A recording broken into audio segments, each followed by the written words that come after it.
In the shadowed architecture of modern intelligence, there exists a truth that no training manual will ever acknowledge. The most dangerous threat to a perfectly prepared operative is not sophisticated surveillance technology, not encrypted intercepts, not even treachery from within.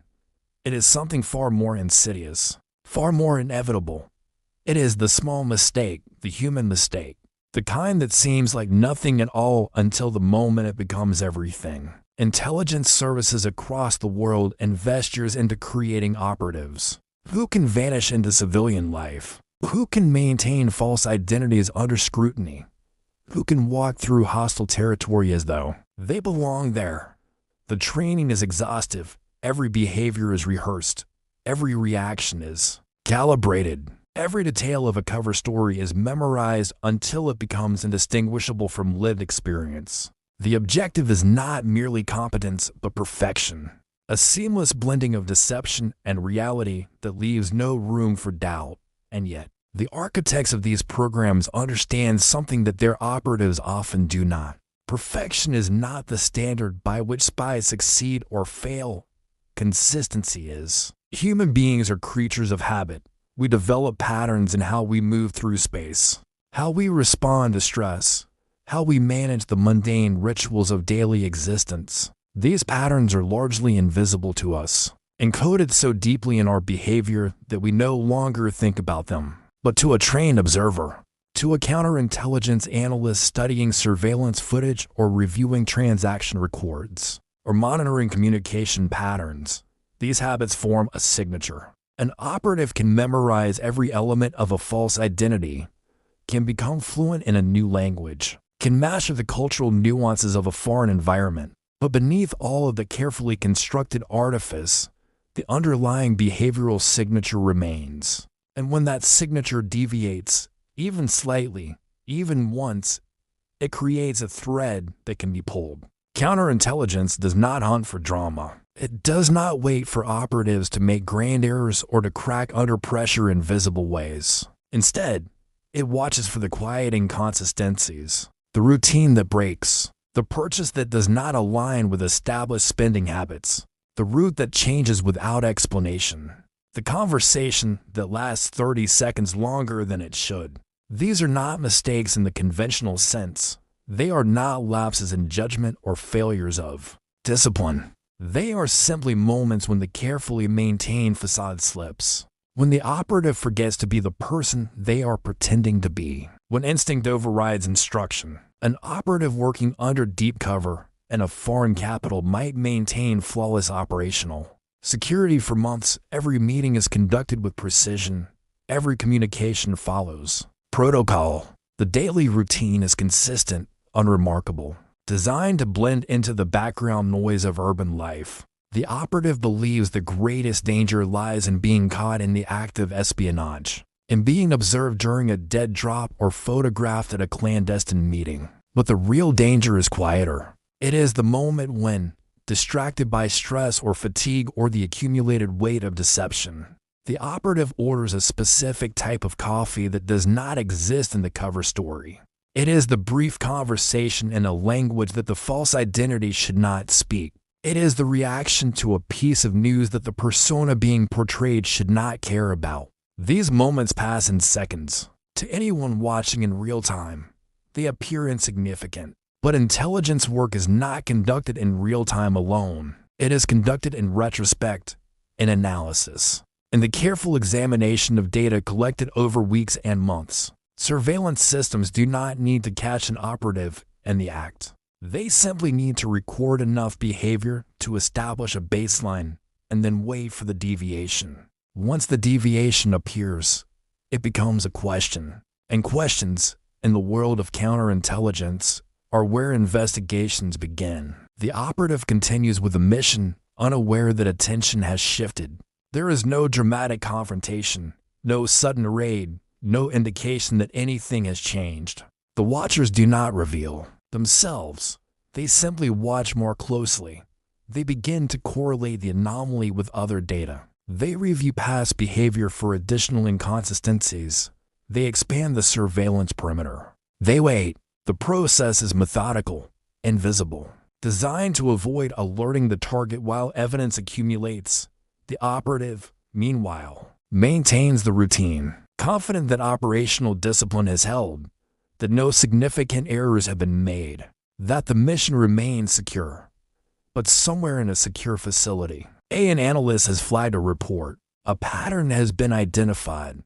A timeline has been constructed. The small mistake, the one that seemed like nothing, has opened a line of inquiry, and once that line exists, it does not close. It deepens. Other anomalies are discovered, details that seemed unremarkable when viewed in isolation but that form a coherent narrative when assembled together. The operative's entire constructed life is now under examination, not because of a single catastrophic failure, but because consistency, the foundation of every cover, has fractured. The irony embedded in espionage is that the more perfectly an operative is trained, the more vulnerable they become to the weight of that training. Perfection demands constant vigilance. It requires an unnatural level of self-awareness, a perpetual monitoring of behavior that no human being can sustain indefinitely. Eventually, the discipline falters. Eventually, the mask slips. Eventually, the operative reaches for something familiar, something real, something that belongs to the person they used to be rather than the person they are pretending to be. And in that moment, however brief, the exposure begins. The mistake has already been made.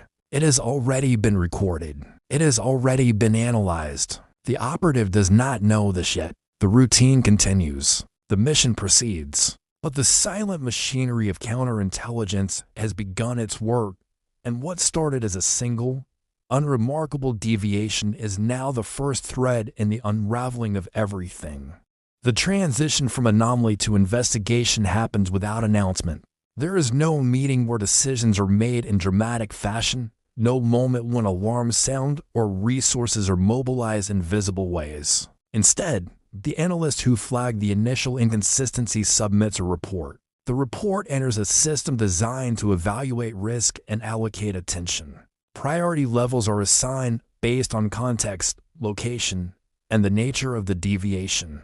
Within hours, sometimes minutes, the case file is reviewed by senior personnel who understand that most anomalies are meaningless, but that some are not.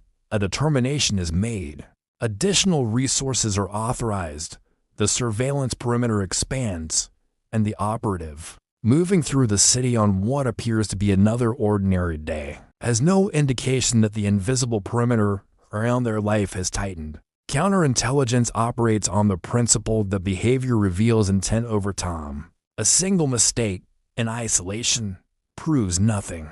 It could be coincidence, stress, distraction, a lapse unrelated to espionage. But mistakes rarely exist in isolation.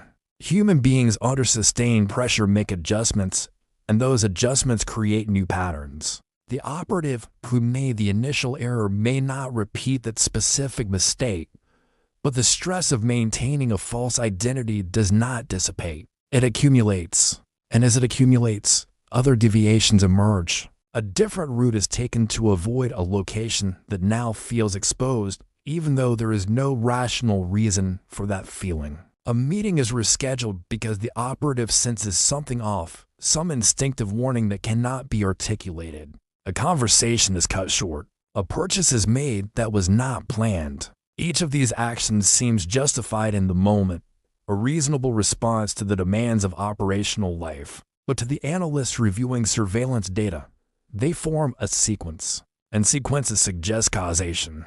The operative's training emphasized control, the ability to maintain composure and consistency regardless of external pressure. That training was rigorous, tested under simulated stress, reinforced through repetition until it became instinctive. But simulation is not reality. The stress of actual espionage is not a scenario that ends after hours or days. It is continuous, unrelenting, compounded by isolation and the knowledge that discovery means imprisonment or worse. The human body responds to sustained stress in predictable ways. Sleep patterns degrade.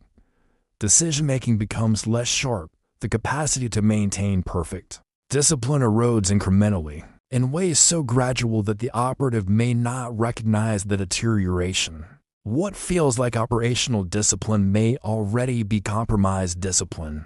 Behavior that appears controlled but that has begun to fray at the edges. The watchers understand this. They do not expect sudden, obvious failures. They expect drift. They expect the operative to make small compensations, to adjust routines in response to anxiety that has no clear source. And they watch for those adjustments because adjustments are evidence of awareness, even if that awareness is subconscious. An operative who changes behavior without external cause is an operative responding to internal pressure. And internal pressure suggests guilt or fear or the cognitive load of managing deception. The investigation does not need a confession. It needs accumulation. The files grow thicker. Photographs are cataloged. Transaction records are cross-referenced. Communication metadata is analyzed for frequency and duration. The operative's social network is mapped, not just the known contacts, but the peripheral figures, the people encountered in passing, the individuals who appear in multiple locations without obvious reason. Patterns emerge that were invisible before the initial anomaly was flagged. A cafe visited twice a week is now understood to be a surveillance position. A park where the operative walks is now recognized as a dead drop site. A colleague who seemed incidental is now identified as a handler or cutout. None of these conclusions are certain, but they are probable, and probability is sufficient to justify continued observation. The operative continues to execute the mission. Reports are delivered, instructions are received. The cover identity is maintained with what feels like adequate discipline. There is no indication of compromise, no surveillance team visible in the streets, no interrogation, no change in how the operative is treated by colleagues or neighbors. Everything appears stable, but stability is an illusion. The operative is now moving through an environment where every action is being documented, every interaction scrutinized, every deviation measured against the baseline established in earlier months. The cafe is now a known location. The park is now under observation. The colleague is now a person of interest. What was once background has become foreground, and the operative does not know it. This is the advantage counterintelligence holds. It does not need to act quickly. It can afford patience because the operative cannot. Every day the operative remains in place is another day of exposure, another opportunity for the watchers to gather evidence, to identify networks, to map connections. The longer the investigation continues without the operative's awareness, the more complete the picture becomes. And once the picture is sufficiently detailed, decisions can be made about how and when to act. Some operatives are arrested, some are turned, some are allowed to continue, fed false information that serves the interests of the state conducting the surveillance. The outcome depends on strategic value, but the process is the same. Watch, document, wait. The operative begins to feel something, a vague sense of unease that cannot be explained by any specific event. Instincts trained over years suggest caution, though there is no tangible reason for it. The feeling is dismissed as operational stress, the natural anxiety of working undercover in hostile territory. But the feeling persists, and in response, the operative makes further adjustments. A backup plan is reviewed. An escape route is confirmed. Contact protocols are tightened. These are reasonable precautions, the kind any experienced operative might take. But they are also confirmations. They are behavioral indicators that the operative senses exposure, even if that exposure has not been consciously recognized. And to the analysts watching, these indicators are valuable. They suggest the operative is approaching a decision point, a moment when the pressure might force action that reveals more than routine surveillance ever could. Somewhere in the accumulated data, a decision is made. The watching will continue, but it will no longer be passive. Small tests will be introduced, variables designed to provoke response without alerting the operative to their purpose. A known associate will be delayed at a checkpoint. A message will be intercepted and subtly altered before delivery. A meeting location will be placed under more intensive observation. These are not confrontations. They are calibrations, methods of measuring how the operative responds to pressure, how deeply the training holds, and whether the small mistake that started this process was an isolated event or the first crack in a structure that is beginning to collapse. The tests produce results. The operative responds to the altered message with hesitation that is documented. The delayed associate prompts a change in protocol that confirms operational linkage. The intensified observation at the meeting location captures communication that removes doubt. What was probability becomes certainty. The case file, once tentative, is now conclusive. Senior analysts review the evidence and reach consensus. The operative is confirmed. The network is mapped. The intelligence value has been extracted. What remains is decision and execution.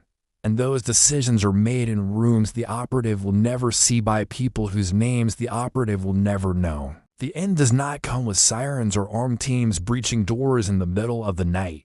It comes quietly, on an ordinary morning, in a manner designed to minimize disruption and avoid public attention. The operative leaves the apartment to begin another day maintaining the cover. That no longer provides protection. Perhaps there is a polite request to accompany security personnel for routine questions. Perhaps the building exit is blocked by unmarked vehicles and men in civilian clothing who speak with calm authority. Perhaps it happens at the workplace, in a conference room that becomes an interrogation space without any visible transformation. The specific method varies, but the underlying structure is identical. Control is removed. Movement is restricted. The operative is isolated from any support network. And in that moment of transition, when freedom ends and captivity begins, the training that seemed so comprehensive reveals its final inadequacy. There was no preparation for this. There is no protocol for managing the psychological reality of total, irreversible exposure. The operative sits in a room designed to prevent escape and encourage cooperation. The questions begin, not aggressive, but methodical, structured to confirm what is already known rather than to discover what is hidden. The interrogators do not need confessions. They have evidence. The questions exist to provide the operative an opportunity to cooperate, to demonstrate willingness to assist, to potentially mitigate consequences through information exchange. Some operatives refuse. Some negotiate. Some collapse under the weight of realization that every action taken over months or years was observed, recorded, analyzed, and weaponized against them. The initial mistake, the one that seemed insignificant, is presented as part of a sequence that is now undeniable. The operative sees the timeline laid out, the surveillance photographs, the transaction records, the communications metadata, the analysis that converted daily life into evidence of espionage. And in that presentation, the operative understands that control was lost long before this moment, that the mission failed not when the arrest occurred, but when the first deviation was noticed, and the invisible machinery of counterintelligence began its work.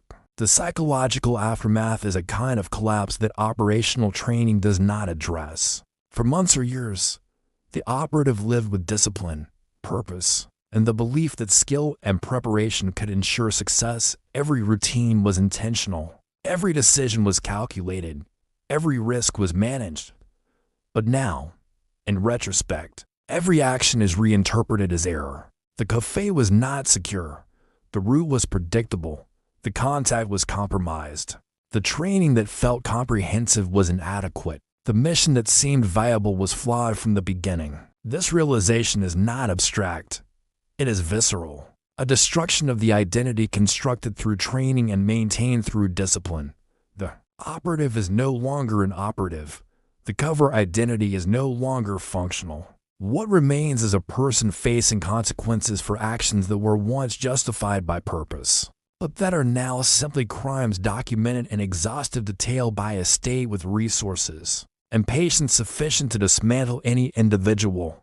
The public rarely learns these stories in their full form. Espionage cases that reach courtrooms are often sanitized, stripped of operational detail to protect methods and sources. Many cases never reach courtrooms at all. Some operatives are quietly traded in exchanges that receive minimal media coverage. Some are imprisoned under charges unrelated to espionage. Some disappear into detention systems designed to hold individuals without trial or public accountability. The myth of dramatic capture, of cinematic confrontations and daring escapes, is largely fiction. The reality is administrative, procedural, efficient. An operative is removed from the field, processed through a system designed for this purpose, and either incarcerated, traded, or turned into an intelligence asset working against the state that trained them. The outcome depends on strategic calculation, not drama. Intelligence agencies study these failures with clinical precision. Every exposed operative becomes a case study examined by trainers, analysts, and operational planners. The focus is not on celebrating the exposure, but on understanding its mechanics. What specific mistake initiated the investigation? How long did the operative remain undetected before the deviation occurred? What behaviors under pressure indicated awareness of surveillance? What interrogation techniques produce cooperation or resistance? These questions are not academic. They are used to refine training protocols, to improve surveillance methodologies, to identify weaknesses in operational planning. The goal is iterative improvement, a continuous refinement of both offensive and defensive capabilities. Every failure teaches lessons that reduce the probability of similar failures in the future. Though the central truth remains unchanged, human beings, regardless of training, remain human, and human behavior, under sufficient observation and pressure, reveals itself. The operative who was exposed by a small mistake is now a file in an archive, an example studied by those who will be sent into the field with better preparation, but the same fundamental vulnerabilities. The training will be improved, the protocols will be adjusted, but the underlying problem cannot be solved because it is not a problem of insufficient preparation. It is a problem of human nature. Consistency cannot be maintained indefinitely. Stress accumulates, habits resurface, and in a system designed to detect deviation, even minor deviation becomes catastrophic. If you found this examination of intelligence tradecraft compelling, demonstrate your engagement. Like this video to signal that in-depth analysis of operational failures deserves visibility. Subscribe to ensure you receive future content that examines the realities of espionage without romanticization or distortion. Comment below with your perspective on how operational security is maintained or compromised under sustained pressure. These discussions matter because they illuminate the mechanisms through which states conduct clandestine operations and the human factors that determine success or failure. Your engagement with this content supports the continued production of serious analysis in an environment often dominated by sensationalism and myth. Remember this: in the world of espionage, perfection is not shattered by force, by technology, or by betrayal. It is quietly undone by a single, unnoticed human error.